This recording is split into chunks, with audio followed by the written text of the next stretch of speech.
Let's think of growth in three basic patterns. One is standard sprawl, which is subdivisions, office parks, and shopping malls.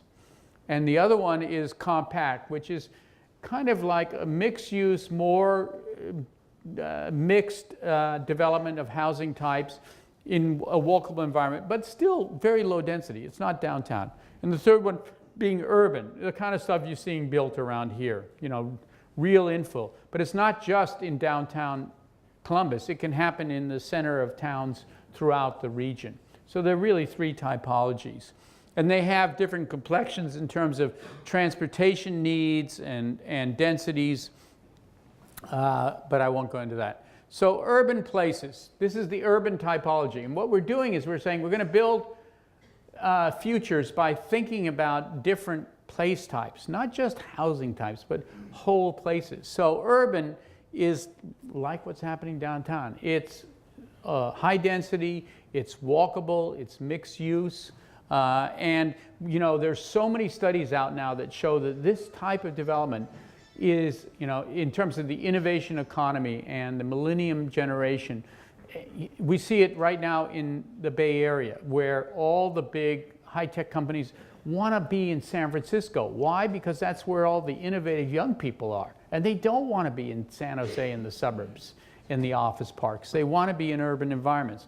And so with Glazer and with Richard Florida doing their studies, it's shown that there's a high correlation between this kind of next generation economy, innovation and entrepreneurial spirit, and urban lifestyles. And so there's a certain momentum to this that maybe people don't see themselves involved in, but can be an important, not only social and lifestyle option, but also a very important economic growth element. And you know, I can go on and on because I actually do think Columbus, low crime, beautiful urban form compared to many other cities. You know, it's an extraordinary city to build on, and it's kind of a no-brainer, really. I mean, it'll happen naturally if you don't get in the way. And my understanding is, with the 10,000 population or units, is it 10,000 units or population? They had this goal.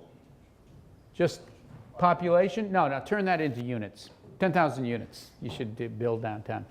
It's very healthy. You know, downtowns historically have been hollowed out. The residential went away, and if they were lucky, they stayed as business districts.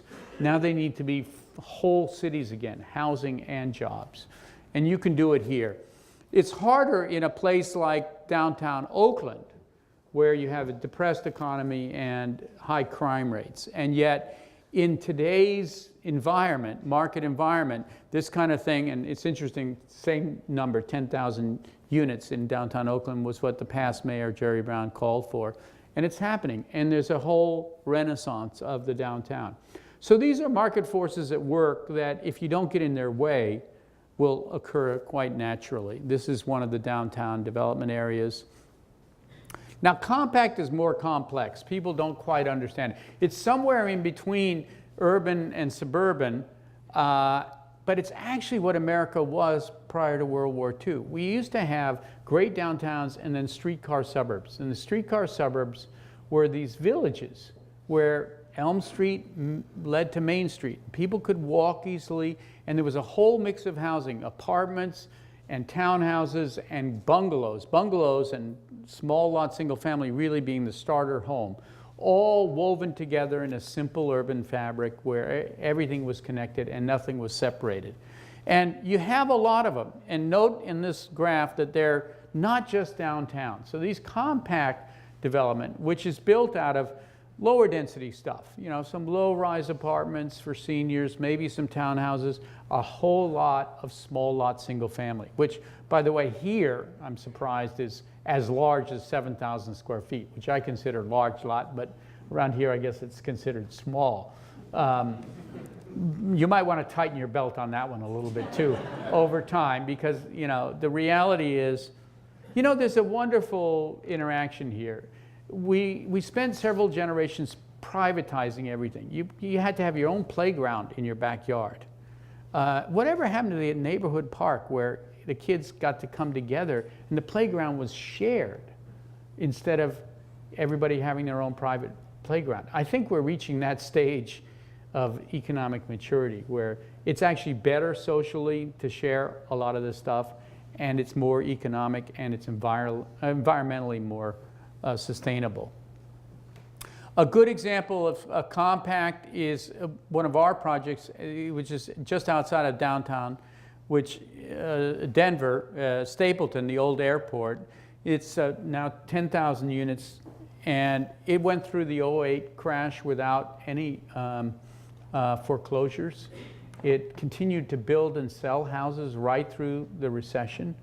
It's such a desirable place, and it's largely single family, small lot, smaller than 7, and a whole mix of places, walkable town center, and retail and jobs over, and a whole range of housing types. The upper left is the cottage. Those are just 3,000 square foot lots, but they're detached single family, and for a lot of people that really works. What's fascinating is that those bungalows and that large home on the right are a block and a half apart, and those used to go for, I don't know what the current numbers, about 180,000 a unit to get into one of the bungalows, and the other one, the big houses were 1.5 million. Economic segregation is not a must in the marketplace. These mixed-use compact communities have demonstrated that over and over again. You can mix full range of people, and they actually thrive on the interaction rather than. And open space, that's another thing about the compact rather than the downtown urban infill, is you get to create parks and schools and open space networks that you don't get in the downtown. Easton is a great example, one of the premier and first examples of this type of development was actually pioneered here. And it's now backfilling a lot of housing and becoming a much more complete community. Standard, you know what it looks like. We always show slides. It had a big place in the American history. The question is it the right pattern moving forward? Is it going to fill the needs?